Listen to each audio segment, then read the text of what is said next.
তো জীবনে আমাদের কোনো উন্নতি নেই। এটা করে কি কোনো উন্নতি হবে? ওটা তো হবে না। তার চেয়ে আমরা নিজেদেরকে একটা ভালো কাজের মধ্যে ব্যস্ত রাখি, ঠাকুরের কাজ করি, লোকেদেরকে গিয়ে ঠাকুরের কথা বলি, এটা বেশি ভালো কিনা? তো আপনারা সবাই এটা একটু একটু করতে পারেন। আপনাদের এখানে আজকে বাবার আসার কথা ছিল, কেননা আপনাদের এখানে 10% উপরে কাজ হয়েছে বলে।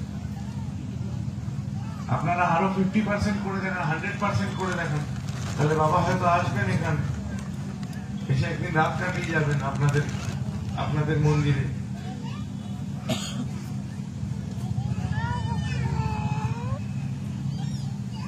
বুঝতে পারছেন?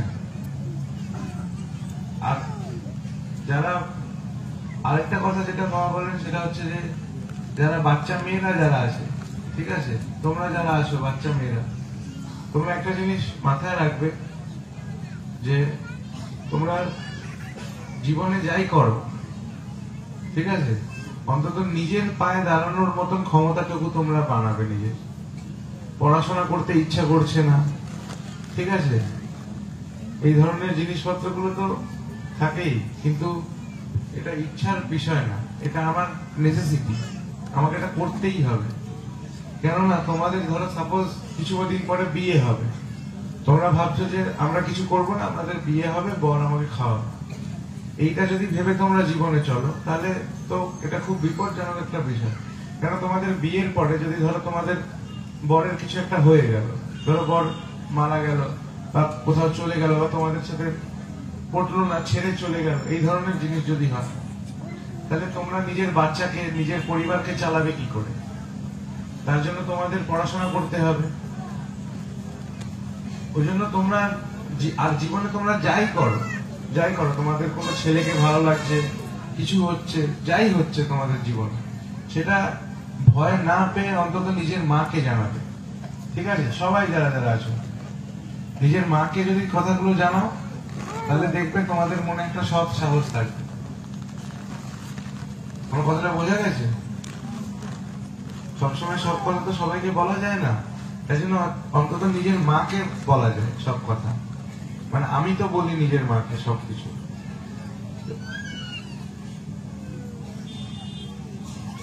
ঠিক আছে? আমি যখন ছোট ছিলাম, যখন আমি একদম ছোট ছিলাম, আমি 3-4 বছর বয়স অব্দি কোনো কথা বলতে পারতাম না। আমার মা খুব ভয় পেত যে আমি হয়তো কথা বলবো কি কথা বলবো না। তো আমার ঠাকুর দাদাকে এরকম বলেছিলেন যে এরকম কথা বলতে পারে না। তখন ঠাকুর দাদা বলেছিলেন যে ও একদিন কথা বলবে। আর নিশ্চয়ই আপনাদের মধ্যে অনেক মায়েরা আছে যারা এটা চিন্তা করছেন যে আমার বাচ্চা কথা বলতে পারে না, এই করতে পারে না, এরকম আছে তো, দুষ্টুমি করে, কথা শোনে না, এরকম যারা আছে তারা ঘাবড়াবেন না, কেননা ওরা যখন বয়স হবে তখন আস্তে আস্তে ঠিক হয়ে যাবে। এটা বাচ্চাদের নেচারটা এরকম হয়, ওরা দুষ্টুমি করে। বাচ্চারা দুষ্টুমি না করে তাহলে কি আপনারা করবেন? আপনারা তো করবেন না।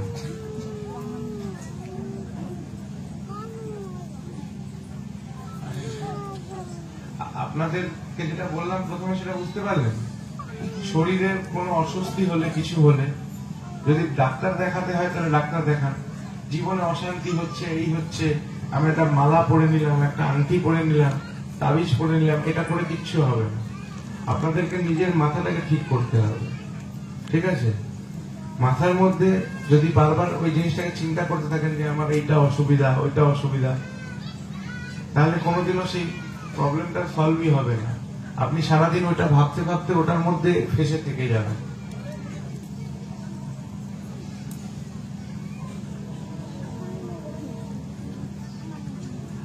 আচ্ছা, আপনারা সবাই এখানেই থাকেন? ঘোড়েশ্বরেই থাকেন? হ্যাঁ, যারা যারা ঘোড়েশ্বরে থাকেন হাত ডাঙুন। আপনাদের মধ্যে সবাই মন্দিরে আসেন? মন্দিরে আসেন আপনারা? আপনারা যখন এখানে এতজন একসাথে থাকেন, তাহলে আপনারা দীক্ষাপত্রের কাজে বেরোন না কেন? সবাই মায়েরা তো এতজন আছেন, এতজন ঘোড়েশ্বরে থাকেন, আপনারা সবাই তো কিছু দূর হলেও অন্তত বাড়ি থেকে বেরিয়ে একটু দূর গিয়ে একটা দুটো মানুষকে ঠাকুরের কথা বলে আসতে পারে, তাই না? দেখেন আমরা তো দেওঘর থেকে এসেছি, সেই কত দূর থেকে এত কিছু করার জন্য। আমার মা আমার ওখানে দেওঘরে নিজে গাড়ি করে আমাদের আরো কয়েকজন মহিলাদেরকে নিয়ে দিয়ে ডিপি ওয়ার্ক করে এসছে। আমার মা যখন করতে পারে তা আপনারা পারেন না কেন?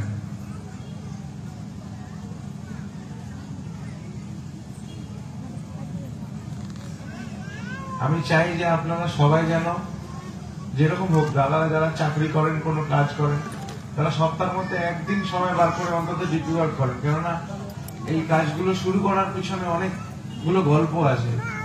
দাদার অনেক দিন রাত, বাবার দাদার সবার দিন রাতের অনেক পরিশ্রম আছে এই কাজগুলো করানোর পিছনে,